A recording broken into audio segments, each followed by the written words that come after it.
L'image qui parle.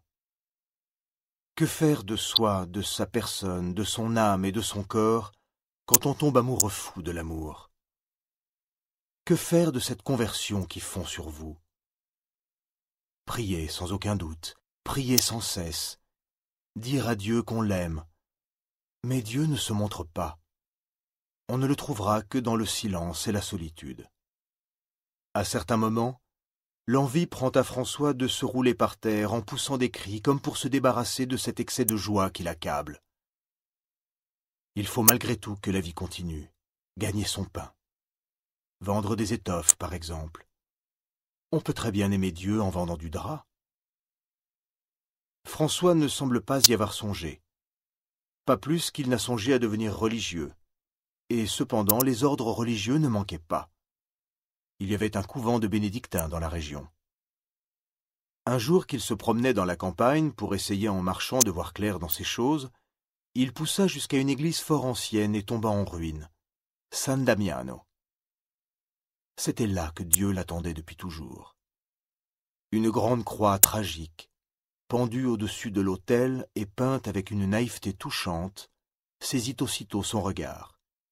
Le Christ au bras étendu tournait les yeux au loin, comme s'il cherchait sur la route quelqu'un de bien long à venir. François aussitôt tomba à genoux. Dans toute l'Italie, il y avait tant de croix, et à force de les voir, on finissait par ne plus songer à ce qu'elle s'efforçait de dire. Mais pour François, ce jour-là n'était pas un jour comme les autres, et il vit peut-être la crucifixion pour la première fois. Il eut alors la révélation subite de ce qu'était la mise en croix de Jésus.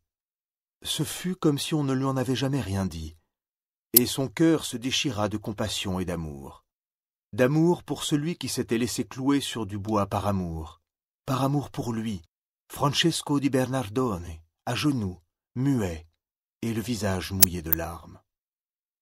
Et dans une sorte d'immobilité de tout, du temps, de l'air, de la création, le Christ peint se mit à parler. N'est-ce pas terrible, une image qui parle dans une église vide?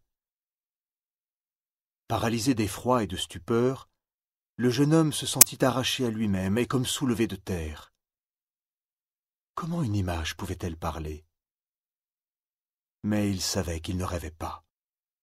La voix disait « François, répare ma maison. » Du cœur du Christ dans le cœur de François, l'amour passa et repassa en un indescriptible échange. Revenu à lui, le jeune homme connut la désolation de l'âme qui se retrouve dans le monde créé. Au bout d'un moment, il se signa et sortit, emportant dans la tête une phrase qu'il comprenait de travers et dans le cœur l'ineffaçable empreinte de la crucifixion.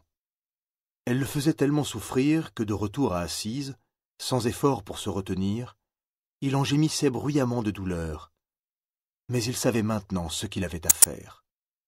Dieu lui avait enfin révélé clairement sa volonté, réparer les murs de son église en péril.